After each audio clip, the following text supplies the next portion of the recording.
Assalamualaikum warahmatullahi wabarakatuh. Kami dari kelompok 9, yaitu yang beranggotakan saya sendiri, Iksan Ansari, dengan NPM 2235102116, dan teman saya, M. Rafid Fatoni, dengan NPM 2235108879.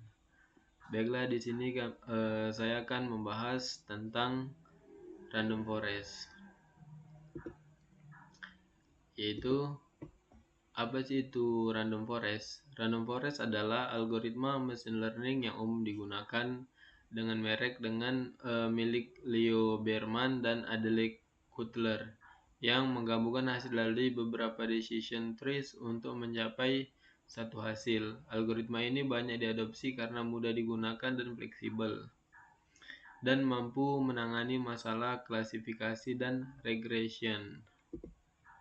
Kemudian adapun cara kerjanya yaitu algoritma hutan acak, yaitu memiliki tiga hiperparameter utama yang perlu diatur sebelum pelatihan, yaitu hiperparameter ini adalah ukuran simpul, jumlah pohon, dan jumlah fitur yang diambil sampelnya. Dari sini, pengklasifikasi hutan acak dapat digunakan untuk memecahkan masalah regresi atau klasifikasi. Algoritma hutan acak terdiri dari kumpulan decision trees, dan setiap decision tree dalam himpunan terdiri dari sampel data yang diambil dari set pelatihan dengan penggantian, yang disebut bootstrapping. Dari sampel pelatihan tersebut, sepertiganya disisihkan sebagian data uji untuk dikenal sebagai sampel out of bag atau OOB. Kemudian manfaat dan tantangan random forest, yaitu manfaat utama yaitu mengurangi resiko overfitting, yaitu di mana decision trees menghadapi resiko overfitting karena cenderung menyesuaikan semua sampel dalam data pelatihan. Kemudian yang kedua itu memberikan fleksibilitas karena random forest dapat menangani tugas regresi dan klasifikasi dengan tingkat akurasi yang tinggi, maka metode ini menjadi metode yang populer di kalangan ilmuwan data. Kemudian yang ketiga yaitu mudah untuk menemukan fitur importance.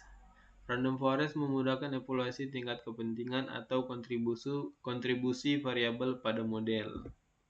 Kemudian ada tantangan utamanya, yaitu yang pertama, proses yang memakan waktu. Karena algoritma random forest dapat menangani kumpulan data yang besar, algoritma ini dapat memberikan prediksi yang lebih akurat, tetapi bisa jadi lambat dalam memproses data karena algoritma ini mengkomputasi data untuk setiap decision trees.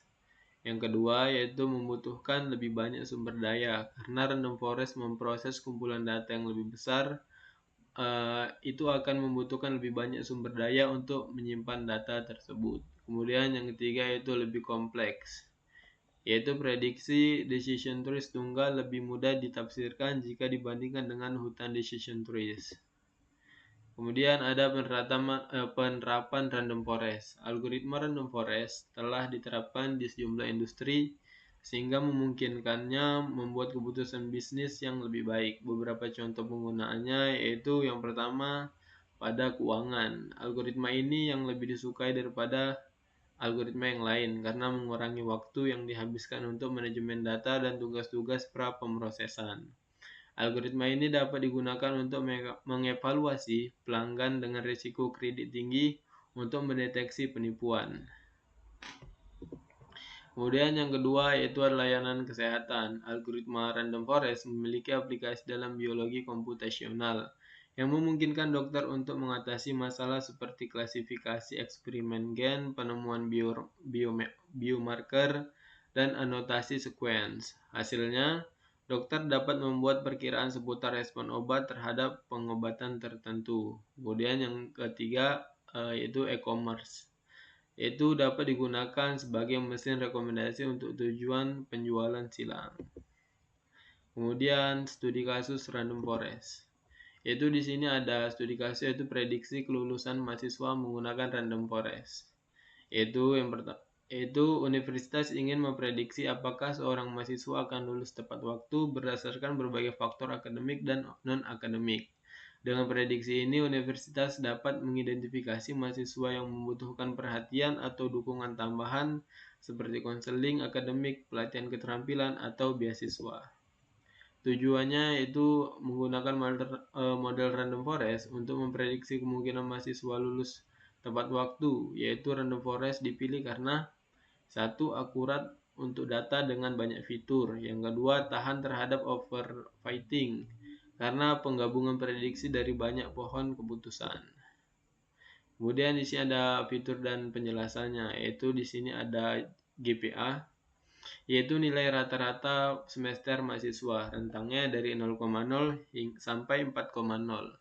Semakin tinggi semakin baik performa akademiknya. Kemudian ada SKS, jumlah SKS yaitu satuan kredit semester yang telah ditempuh. Kemudian kehadiran, presentasi kehadiran di kelas, kehadiran yang tinggi sering berhubungan dengan keberhasilan akademik. Kemudian ada ekstrakurikuler, partisipasi dalam kegiatan kampus untuk 1 untuk ikut dan 0 untuk tidak.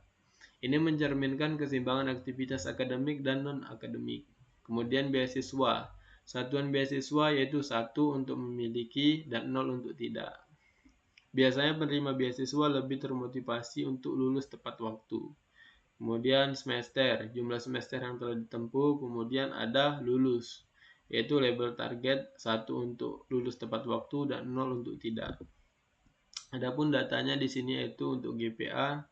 Di sini ada 3,5, kemudian SKS 140, kehadir 90, kemudian ekstrakurikuler 1, beasiswa 1, semester 8, maka di sini dikatakan lulus dengan poin 1. Kemudian di sini juga ada GPA 2,8, kemudian 100 SKS-nya 120, kehadirannya 70, ekstrakurikuler 0, beasiswa 0, semester 10.